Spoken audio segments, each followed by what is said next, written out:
I love reading about rich people and stupid rich people, so this was right up my alley. Hello and welcome to today's video, which is going to be my March wrap up. I am sorry I'm posting this so late, but I did get back from my exchange trip in France. Due to my exchange being a part of the month of March, I didn't read as much as I normally do. This is a little bit of a smaller wrap up this month, but if you don't know who I am, my name is Reagan. Welcome to my channel. I do a lot of book content and then whatever else I'm just feeling in the moment. It's kind of just for fun. Let's just get into the books I read this month. The first book I read was The Great Gatsby by F. Scott Fitzgerald, and I fully annotated this book really in depth. I don't know if you can see, but very in depth. And I actually read this book twice. Once I read another book and then I picked it up again. I rated The Great Gatsby a 4 stars. This is probably my favorite classic I've ever read. I really love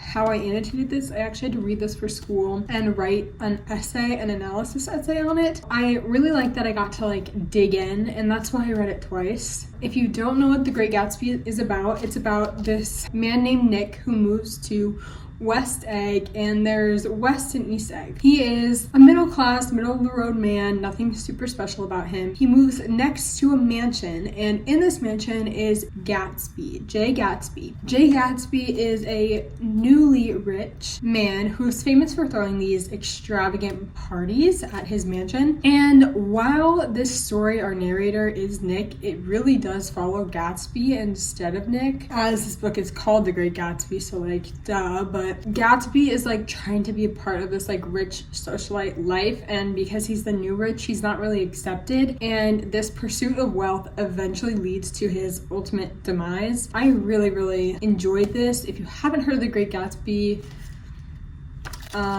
did you even go to high school? Because I swear every single person in high school read this, and I'm glad I did before I graduated because I would have felt left out. But I love reading about rich people and stupid rich people, so this was right up my alley. Love the symbolism in this book. The amount of symbols was just crazy, and I really loved Daisy as a symbol. She was my favorite, and she was what I focused on in my essay, so I just really had a good time on this, and I got a good grade on the essay, so all around a good experience with this book.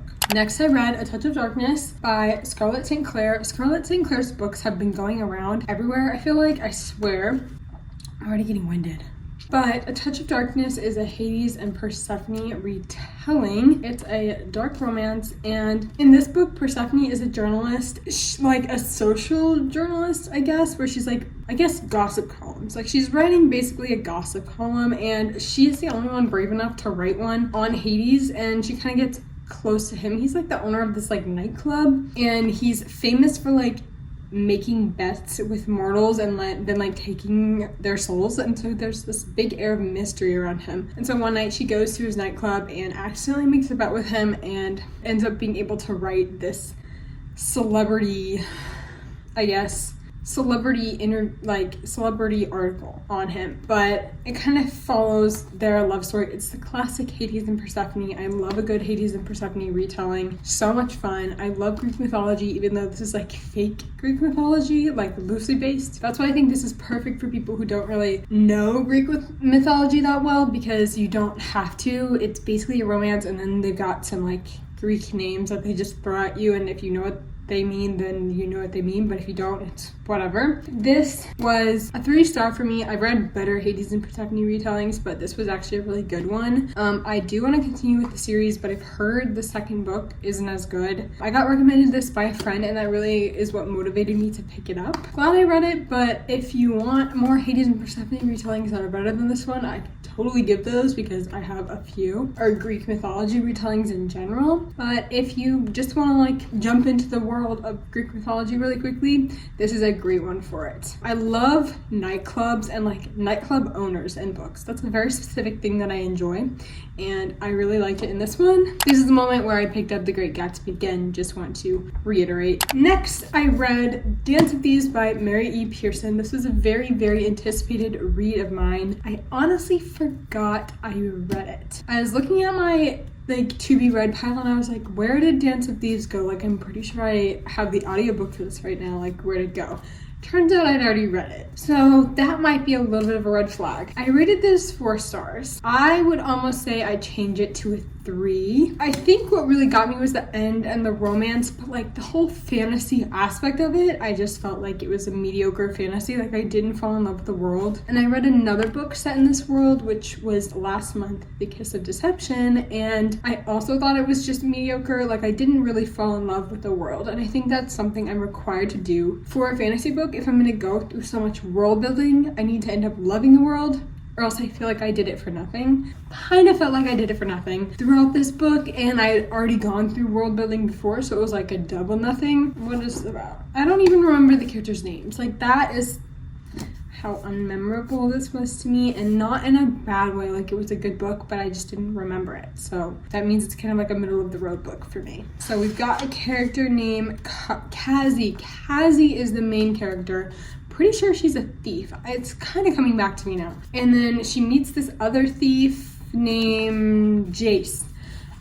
Cassie and Jace. Cassie meets up with this other thief named Jace, or maybe he's an assassin. I think he was sent to kill her. And then they meet up and they have to go on this like quest to get something from a rich guy, and I don't know. I'm just gonna read you this. A formidable outlaw family that claims to be the first among nations, a son destined to lead thrust suddenly into power, 3 fierce young women of the Raton, the Queen's premier guard, a legendary street thief leading a mission determined to prove herself, a dark secret that is a threat to the entire continent.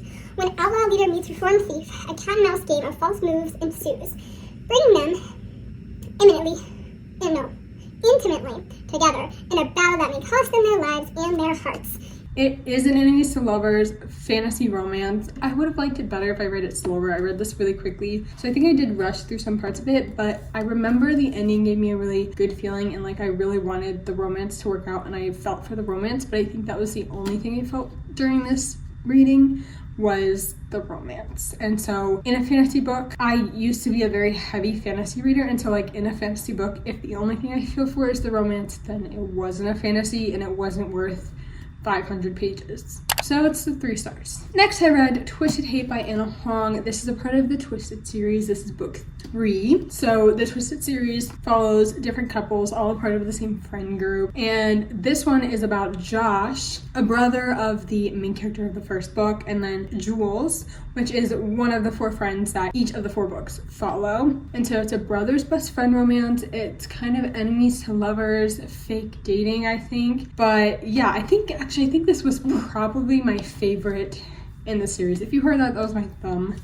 That was not a fart. It did have kind of a funky plot. There's this painting, like, I don't know. That part was a little crazy. This follows Josh Chen, who is a doctor surgeon, and Jules, who is a lawyer. And they both went to the same university. I love the dual POV in these books. I love a dual POV in a romance. And I am a sucker for enemies to lovers. Some people love like a childhood friends to lovers. No. I do not jump on the childhood friends to lovers train. It has to be like really good for me to enjoy that, but I can get down with the good enemies to lovers. While this might not be like the enemies that like fantasy romance gets into with like the I want to kill you part of it, it is pretty enemies. Like I feel like they do genuinely hate each other in the beginning and for like most of the book. So I could classify this as enemies to lovers. It is a dark romance, so be careful about that. Definitely look up trigger warnings. I highly recommend the Twisted series for dark romances. For dark romance, they're fairly like on the tame side of dark romance, I feel, based on what I've read. 4 stars. Next, I did a reread of Kingdom of the Wicked by Carrie Maniscalco. This used to be one of my favorite fantasy romances ever. It has since made its way down the ladder. I had previously rated it 5 stars. Now it is a 3. This follows Amelia and Wrath. Amelia is this girl from a small town in Italy, I think from Sicily maybe. I'm not really too sure, but basically she's a witch.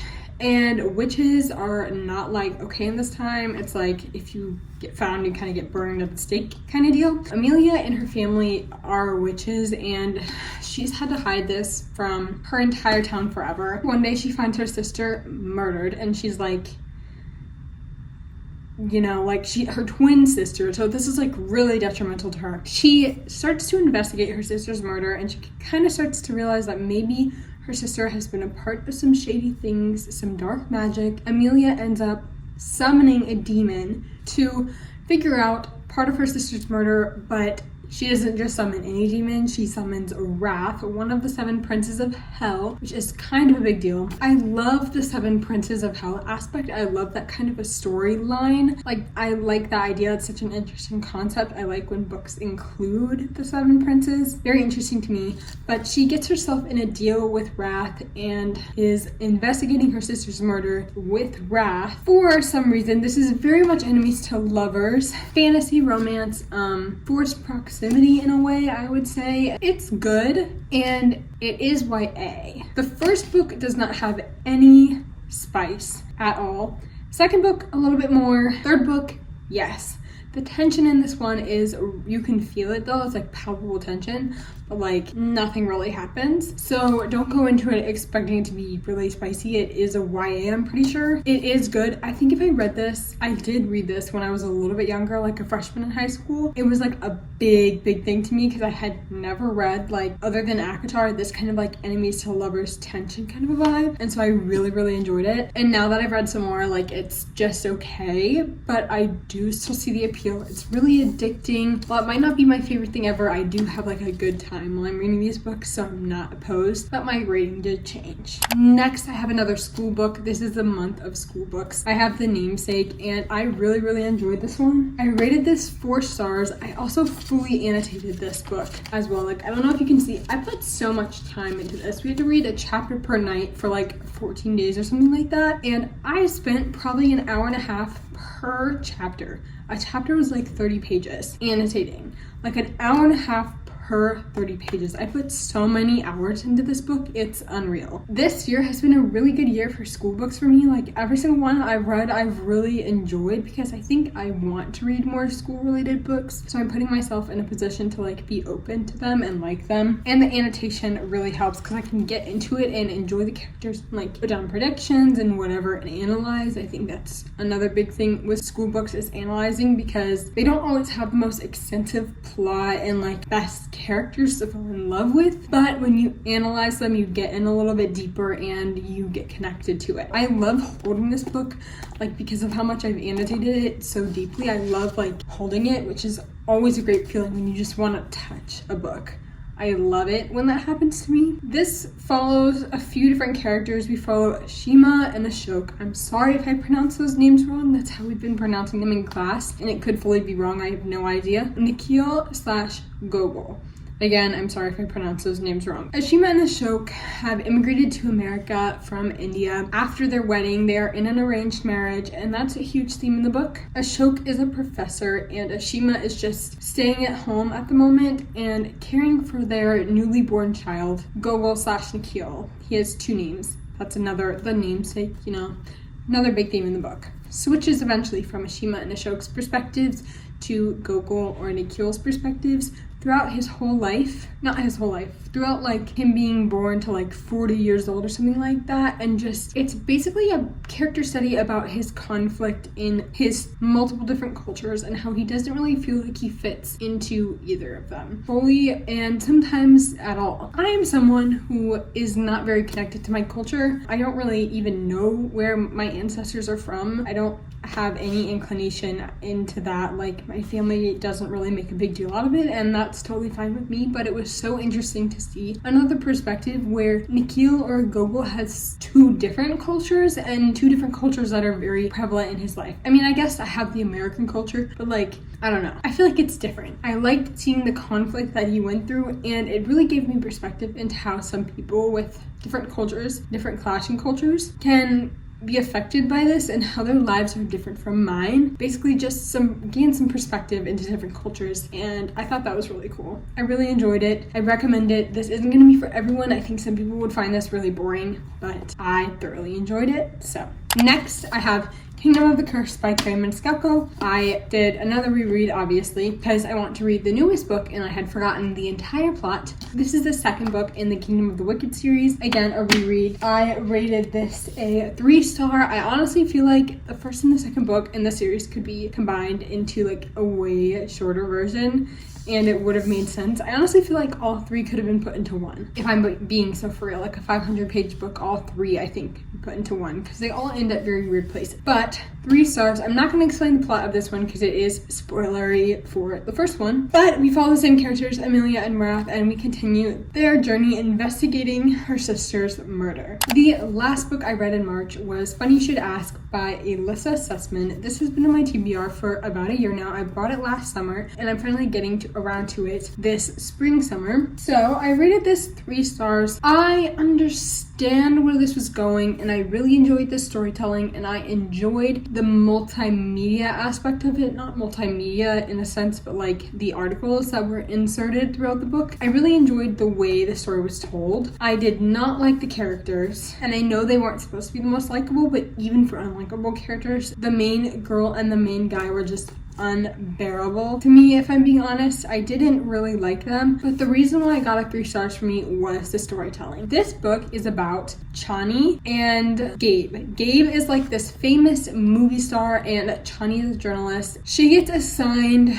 to do a celebrity profile on Gabe, do like an interview and write like an article, and her article gets really famous. We're following 2 timelines. We're following the first interview and the second interview. Chani has been invited back to interview Gabe again because of how well her interview did the first time. It kind of sparked something in his career because he's up for the role of James Bond. He's playing the role of James Bond, and the public does not agree with this casting decision, but Chani's article is kind of what gets the public on Gabe's side. So she's been invited back to do another interview, and it follows their 2 timelines and their love story in one day and then their love story in a second day. I didn't feel like it was over a week. It honestly felt like forever because this book really dragged on for me. The cover is really beautiful, but it was not interesting. That is every single book I read in the month of March. Thank you so much for watching. I'm so sorry this video is coming out like mid-March. I just didn't have the time to film it until now. I've only been back for like 5 days and my life is a mess. Got a lot going on. I love talking about the books I've read or the books you've read, so feel free to leave a comment. If you liked my video, please hit subscribe. I would really, really appreciate it. Bye.